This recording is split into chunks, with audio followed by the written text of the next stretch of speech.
رسول پاک صلی اللہ تعالی علیہ وسلم نے حضرت بلال کو فرمایا بلال تو ہجرت کر جا مدینے کی طرف چلا جا. حضرت بلال نے عرض کی حضور میں غلام ہوں خادم ہوں ہر حکم ماننا میری ڈیوٹی ہے لیکن ایک عرض کرنی ہے صرف. حضور نے فرمایا بلال کرو. کہا یا رسول اللہ آپ مدینے آئیں گے نا آپ آئیں گے مدینے. رسول پاک صلی اللہ علیہ وسلم مسکرا پڑے فرمایا ہاں میں بھی آؤں گا. کہا حضور بس ٹھیک ہے بتائیں کب جانا ہے بس اتنی سی بات ہے. سرور کون مکان سیاح لا مکان صلی اللہ تعالی علیہ وسلم نے فرمایا بلال یہ 16 مرد عورتوں بچوں پر مشتمل 16 لوگوں پر مشتمل یہ قافلہ ہے. اس قافلے کے اوپر تجھے میں امیر مقرر کرتا ہوں. تو ان کو لے کے جائے گا مکے سے مدینے 250 کلومیٹر کا سفر 250 میل کا سفر. حضرت بلال حبشی رضی اللہ تعالیٰ عنہ قافلے کے امیر بن کے سخت گرمی کا موسم. حضرت بلال کے ہاتھوں میں تلوار ہے ایک ہاتھ میں نیزہ ہے ایک ہاتھ میں تلوار ہے.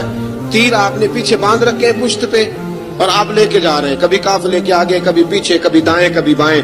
وہ عورتیں اور بچے ذرا پریشان ہوتے تو حضرت بلال فرماتے پریشان ہونے کی ضرورت نہیں ہمیں مصطفیٰ کریم نے بھیجا ہے ہمیں نبی اکرم صلی اللہ علیہ وسلم نے بھیجا. میرا یقین بڑا مضبوط ہے.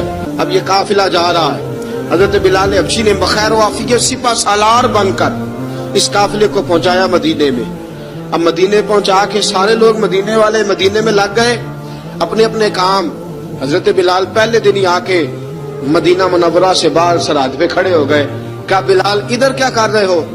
نبی پاک علیہ السلام نے وعدہ فرمایا تھا میں آؤں گا. اب میرا تو کام ہے نبی پاک کا انتظار کرنا استقبال کرنا. حضرت بلال روز انتظار کرتے. رسول پاک تشریف لے آئے. حضور حکم کیا ہے؟ فرمایا مسجد بنانی ہے. مسجد قباء بن رہی ہے تو سب مزدوروں سے زیادہ کام حضرت بلال نے کیا.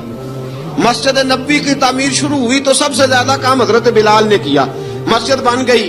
اب جناب اذان کا معاملہ شروع ہو گیا. مسلمانوں کو نماز کے لیے کیسے بلائیں؟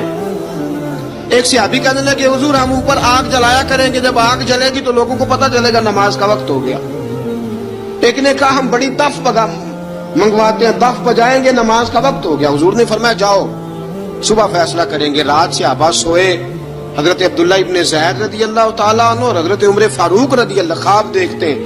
خواب میں کوئی اذان پڑھ رہا اللہ اکبر اللہ اکبر اللہ اکبر اللہ اکبر